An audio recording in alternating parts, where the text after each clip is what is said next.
కృష్ణాస్ ఫ్యామిలీకి స్వాగతం. నేను మీ కృష్ణ. ఈరోజు మనం నాటుకోడి కూర వండుకుంటున్నామండి. ఈ కూర అయితే గనక మా తోటికోడలు పంపించింది అనమాట. ఆవిడ మంచిగా ఒక కోడి అంటే గుడ్లు పరువుకు వస్తుంది కదా, అటువంటి కోడి పంపించారు నా కోసం. ఆ కోడిని నేను మంచిగా వెళ్ళి చికెన్ షాప్ లో కొట్టించుకొని వచ్చేసాను కూర కింద. దీన్ని ఇప్పుడు బాగా వాష్ చేసుకుని పక్కన పెట్టాను. ఈ రోజు దీంతో రుచికరంగా ఉండే నాటుకోడి కూర వండుకొని మీకు అందరికీ చూపిస్తాను. చాలా సింపుల్ గా ఉంటుందండి, కానీ మనకి పల్లెటూరులో ఉంటే కట్టెల పొయ్యి మీద వండుకుంటే ఇంకా టేస్ట్గా ఉంటుంది.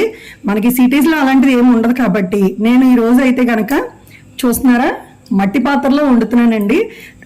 కింద కట్టెల పొయ్యి అయితే లేదు, గ్యాస్ మీద మట్టి పాత్రలో వండుతున్నాను. అంటే కొంచెం ఆ ఫ్లేవర్ కోసం.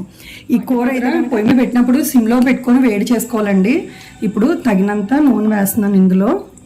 మట్టి పాత్రకి ఎప్పుడు కూడా గ్యాస్ మీద పెట్టినప్పుడు కొంచెం వేయాలన్నమాట, లేదంటే అదే చిన్న మంట పెట్టకపోతే తొందరగా పగిలిపోద్దండి కొండ. ఇప్పుడైతే కనుక నేను తీసుకున్నది కేజీ-పావు చికెన్ అండి. దానికోసం పెద్ద సైజు ఉల్లిపాయలు 2 తీసుకున్నాను అనమాట. ఇప్పుడు వేపేసుకుంటున్నాను. మట్టి కుండ వేడెక్కేదాకా చూడకూడదండి, కుండ పగిలిపోద్ది కదా, ఇది ఆటోమేటిక్గా ఫ్రై అయిపోతాయి. ఇందులోకి ఇప్పుడు కారంగల పచ్చిమిరపకాయలు 10 వేసుకుంటున్నానండి. మేము కొంచెం స్పైసీగానే తింటాము, అందుకని వేసుకున్నాను అనమాట. ఇది బాగా బ్రౌన్ కలర్ వచ్చేంత వరకు ఫ్రై చేసుకుందాం. ఇప్పుడు ఇందులోకి కొంచెం కళ్ళుపు వేస్తున్నానండి, ఉల్లిపాయలు తొందరగా వేగుతాయి. కూరకు తగ్గట్టుగానే వేసేస్తున్నాను నేను.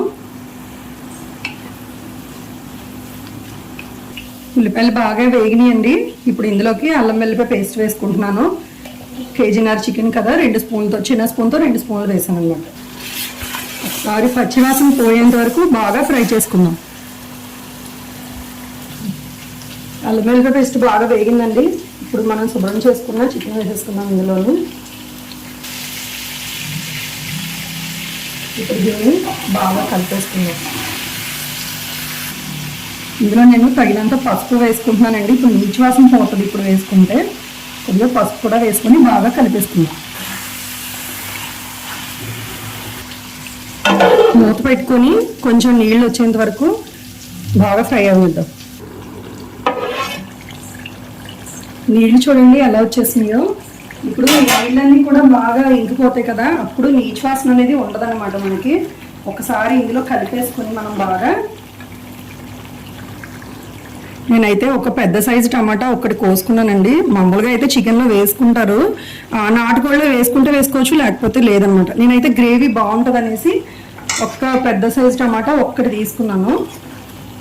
ఇది కూడా బాగా కలిపేసుకొని ఇప్పుడు ఇందులోకి నేను ధనియాలు జీలకర్ర కలిపిన పొడి అనమాట అండి. ఇది ఒక 2 స్పూన్లు వేసుకున్నాను, చిన్న స్పూన్. ఇది వేసేసుకొని బాగా కలిపేసుకుందాం. కలిపేసుకొని మూత పెట్టి ఒక 2 నుంచి 3 నిమిషాలు ఈ వాటర్ అంతా పోయేంత వరకు బాగా మగ్గనిద్దాం.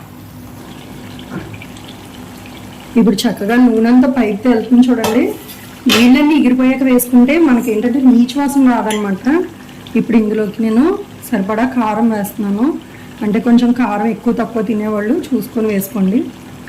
నేనైతే 1.5 స్పూన్ వేసాను అనమాట. ఇప్పుడు ఇందులోకి నేను ఇంట్లో తయారు చేసుకున్న గరం మసాలా అండి ఇది. ఇదంతా కూడా ఒక 2 స్పూన్ వేసుకుంటున్నాను. ఇది చిన్నది కదా, దీంతో ఇప్పుడు నేను 1.5 వేసుకున్నాను అనమాట. ఇప్పుడు ఇదంతా కూడా ఉప్పు కారం గరం మసాలా అంతా బాగా, గరం మసాలా కారం బాగా కలిసేలాగా బాగా కలుపుకున్నాను. మనం ఇందులో కావాలనుకుంటే ఇలా సింపుల్గా చేసుకోవచ్చండి, లేదంటే గసగసాలు, జీడిపప్పు, కొబ్బరి ఇవన్నీ కూడా వేసుకోవచ్చు అనమాట. కానీ మా ఆయన గారు ఎక్కువ ఇలా రాగా తినడానికి ఇష్టపడతారు, అంటే ఎక్కువ మసాలాలు లేకుండా. అది వేసుకుంటే ఏంటంటే కొంచెం గుజ్జుగా వచ్చి గ్రేవీ ఇంకొక టేస్ట్ వస్తుంది, ఇలా ఇంకొక టేస్ట్ వస్తుంది. పల్లెటూరులో అలాంటివన్నీ ముద్దలో ఇవన్నీ నూరు వేసుకోరు కదా, న్యాచురల్గా వండుకుంటారు కదా, అలా అనమాట. ఆయనకి అదే ఇష్టము. ఇప్పుడు చూడండి ఇది చక్కగా కలుపుకున్నాం కదా. ఇప్పుడు ఇందులోకి నేను ఒక పెద్ద దాంతో లోటా నీళ్ళు వేస్తున్నానండి. చూడండి ఇలా నీళ్ళు కొంచెం ముక్కలు ములిగేంత వరకు. నాటుకోడి కొద్దిగా గట్టిగా ఉంటుంది కదా, దానికోసం అనమాట.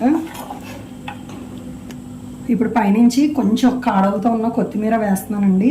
ఇది వేసేసుకొని జస్ట్ ఒకసారి ఇలా అనుకొని మూత పెట్టేసి మనకి అంటే గ్రేవీ కాదు, ముక్క ఉడికేంత వరకు ఉంచుకోండి.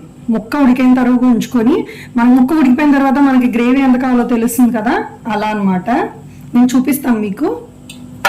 ఇప్పుడైతే బాగా ఉడకనిద్దాం. మనకి కూర అయితే రెడీ అయిపోయిందండి.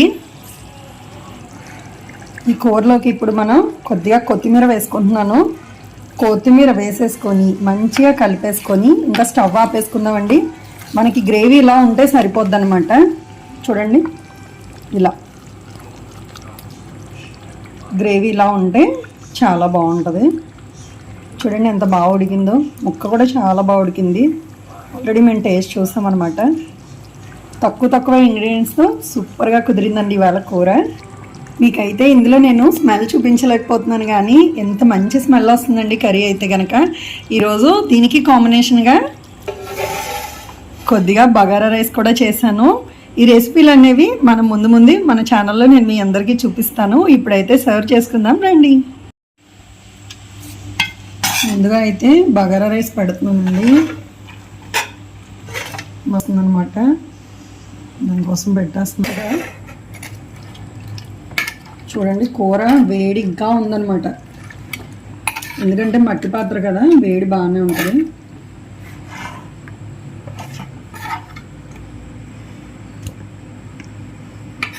ఇగురు వేసుకొని తింటే చాలా బాగుంటుంది.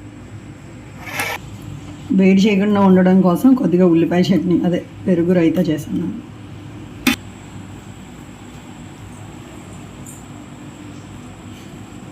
తినకముందే చప్పాళించేస్తుంది ఈ అమ్మాయి.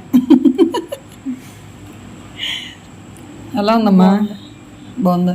నిజం చెప్పు. చాలా బాగుంది. చికెన్ కదా బాగుంటుంది. మా అమ్మాయికి చికెన్ అంటే చాలా ఇష్టం అనమాట అండి. ఫ్రెండ్స్, కర్రీ అయితే చాలా బాగా కుదిరిందండి. మీ అందరికీ నచ్చినట్టయితే కనుక మన కృష్ణాస్ ఫ్యామిలీ ఛానల్ని సబ్స్క్రైబ్ చేసుకోండి, లైక్ చేయండి, షేర్ చేయండి. మరొక కొత్త రెసిపీతో మళ్ళీ కలుస్తాను.